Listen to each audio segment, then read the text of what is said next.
¿Cómo califican ustedes la relación del PIT-CNT con el gobierno de Tabaré Vázquez si la comparan con la que tuvo la central sindical con el gobierno anterior, el de José Mujica? Es buena, Emiliano. El problema es que hubo algunos desacuerdos, algunos desentendimientos.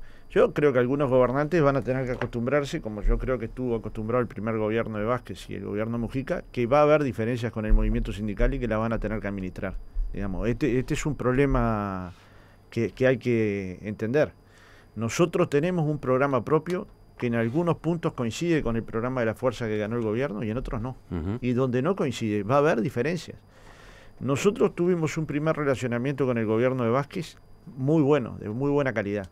Un diálogo permanente. Cada vez que se le solicitó una entrevista formal o informal a Vázquez, él la dio.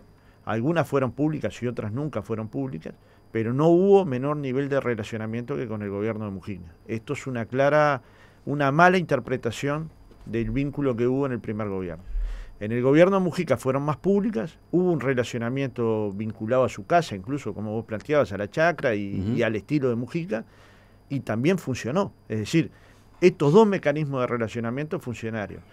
Ahora, llegado Vázquez a su segundo gobierno, ¿ahí las cosas cambiaron? Bueno, él en la discusión que tuvo con nosotros, en el intercambio que tuvo con nosotros, nos planteó el mismo relacionamiento que en el periodo anterior. Si los temas superaban a las carteras, que este es un tema que nosotros compartimos, es decir, si los temas superaban y era de la importancia tal que el movimiento sindical necesitara hablar con el presidente, él siempre lo iba a atender, de forma tal que, para mi gusto, esto no ha cambiado.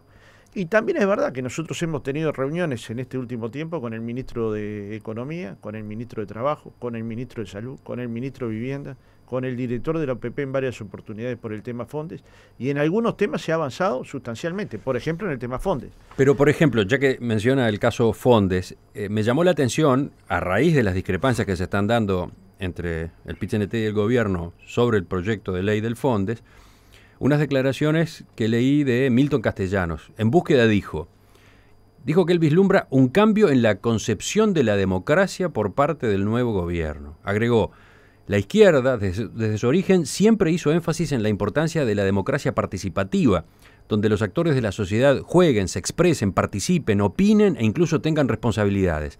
Es decir, la izquierda nunca se conformó con la democracia representativa, la de votar y nada más cada 5 años. Siempre promovió y estimuló canales de participación social. Esto es tal cual. Lo que dice Milton es lo que nosotros pensamos, pero también es lo que creemos se está haciendo. Por ejemplo, voy a dar 2 ejemplos. Castellanos no parece coincidir con ese diagnóstico. Porque en un principio tuvimos Él una dice diferencia. que ve un cambio en la concepción de la democracia por parte del nuevo gobierno. Cuando Castellanos dijo esto, veníamos de la discusión del Fondes, ¿verdad? Sobre si la autogestión es necesaria para un país, si es bueno que haya alternativas a la propiedad de los medios de producción y si eso efectivamente genera cultura del trabajo, innovación, puestos de trabajo, pero al mismo tiempo integración dentro del lugar de trabajo. A partir de ese proyecto primario que presentó el Poder Ejecutivo hasta ahora, han existido avances muy importantes. El primero es que se acordó, por lo menos está cerca de acordar, un porcentaje mínimo de la rentabilidad del Banco República sea volcado a los proyectos, al Fondes, ¿no? Al Fondo de Desarrollo.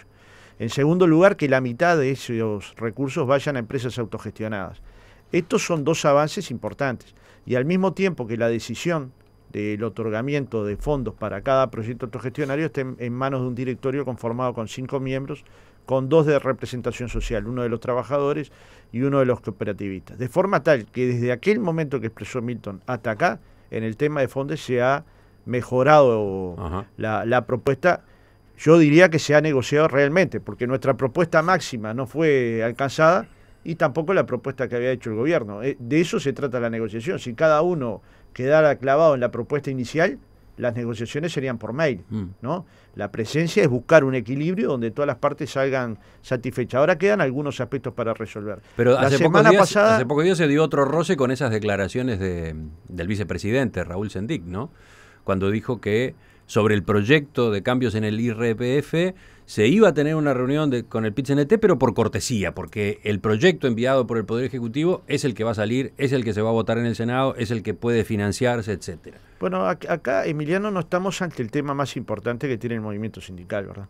Ni el movimiento sindical ni la gente. En primer lugar, porque el impuesto, como está planteado por el gobierno, es mejor que como se calculaba, pero no va a tener un impacto importante en ningún salario. Y sobre todo va a ser un impacto menor en los menores salarios. Es decir, ahí casi no se va a notar. Hay trabajadores que lo que van a pagar menos por año son 500 pesos o menos por año. Con lo cual, estamos hablando de un tema menor. Incluso la propuesta del movimiento sindical, que implica una mayor renuncia fiscal, tampoco iba a implicar un gran cambio o un cambio sustantivo en los salarios de los trabajadores. Lo que había era una intencionalidad de hacer unas pequeñas modificaciones a un proyecto para que de esa renuncia fiscal del Estado la mayor parte se ubicara en la franja más baja de los que pagan IRPF, entre 21 y 45 mil pesos. Lo cierto es que creo que lo que quedó en debate no es el tema de cómo se hace esto, porque el gobierno incluso puede tener legítimo derecho, además yo he sido claro en esto, el gobierno no prometió nada diferente a lo que está proponiendo. El gobierno sostiene, esto es lo que nosotros anunciamos en la campaña electoral, claro, esto es lo que la gente validó en las elecciones, en las urnas. Es tal cual, lo que nosotros decimos, sin violentar lo que se le propuso a la gente, se puede hacer modificaciones que mejore la situación de los más débiles, que en cierta medida también es parte del programa de la fuerza política que ganó, es decir, que sean priorizados los más débiles. Ahora, esta es una discusión técnica y política, que podrá tener el resultado que tenga. Lo que nos pareció alarmante es el mecanismo. Si yo solo te escucho para saber qué pensás, eso se resuelve otra vez por la vía del mail. Si te escucho para ver qué pensás y si tu planteo es razonable y efectivamente puede mejorar las condiciones de los que menos tienen, yo creo que hay que escucharlo con respeto, no por cortesía, por respeto, y si es buena la propuesta, asumirla. La hagamos nosotros o cualquier otra organización, ¿no?